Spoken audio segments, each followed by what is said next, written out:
നമസ്കാരം എല്ലാ കുട്ടികൾക്കും ഗിരീഷ് സാറാണ്. നമുക്കറിയാം ക്രിസ്മസ് പരീക്ഷയ്ക്ക് ഫസ്റ്റ് ടൈം മുതൽ ഉള്ളതുകൊണ്ട് ആദ്യത്തെ ചാപ്റ്റർ മുതൽ പഠിക്കണമെന്ന്. ആദ്യത്തെ 4 ചാപ്റ്ററാണ്. അതിൽ നിന്നും പഠിക്കണം, സെക്കൻഡ് ടൈമും പഠിക്കണം.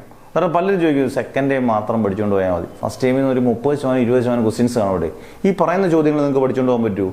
അന്നേരം ആദ്യമായിട്ട് കാണുന്നവരാണെങ്കിൽ ഒന്ന് സബ്സ്ക്രൈബ് ചെയ്ത് ലൈക്കൊക്കെ അടിച്ച് വെച്ചേക്കുക. നമ്മുടെ കൺഫ്യൂഷൻ മാറും, നിങ്ങൾക്ക് കോൺഫിഡൻസ് 100 ആയിട്ട് ചെയ്യാം. അന്നേരം ഏതൊക്കെ ചോദ്യങ്ങൾ ഫസ്റ്റ് ടൈമിൽ നിന്ന് പഠിക്കണം?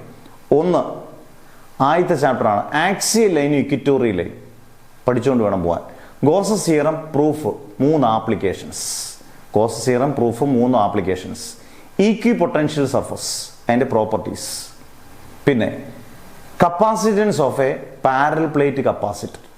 Capacitance of a parallel plate capacitor. Capacitors in series and parallel.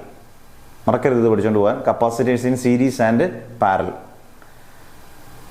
Wheatstone bridge ഏതിനകത്തെയാണ്? 3ാമത്തെ കറണ്ട് ഇലക്ട്രിസിറ്റിക്കകത്താണ് വീൻസ്റ്റൺസ് ബ്രിഡ്ജ്.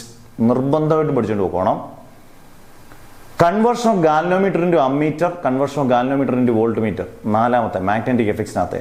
അതിനകത്ത് തന്നെ ബയോട്ട് സാവാർട്സ് ലോ അതിൻ്റെ ആപ്ലിക്കേഷൻ. ആംബിയർ സർക്യൂട്ടൽ തിയറം അതിൻ്റെ 2 ആപ്ലിക്കേഷൻ. ഇത്രയും മിനിമം പഠിച്ചുകൊണ്ട് പോയാൽ നിങ്ങൾക്ക് അതിൽ നിന്നൊരു 20 മാർക്ക് ഏകദേശം ഉറപ്പിക്കാം. ഇത്രയും ടോപ്പിക്സ് കവർ ചെയ്തോണം കേട്ടോ. മിനിമം 20 മാർക്ക് ഉറപ്പിക്കാം. ഫസ്റ്റ് ടൈമിനെ കുറിച്ച് പിന്നെ ടെൻഷൻ വേണ്ട, പിന്നെ സെക്കൻഡ് ടൈമിലെ കാര്യങ്ങൾ മതി. അതെല്ലാം വീഡിയോസായിട്ട് മാറ്റിയിട്ടുണ്ട്. മാക്സിമം ഷെയർ ചെയ്തേക്കുക. പടപടാന്ന് പഠിക്കുക. നല്ല മാർക്ക് കിട്ടട്ടെ. അടിച്ച് പൊളിക്കുക പഠിക്കുക. കമൻസൊക്കെ നിങ്ങൾ ഉറപ്പായിട്ട് ഇട്ടേക്കുക. നല്ലപോലെ പരീക്ഷ എഴുതുക.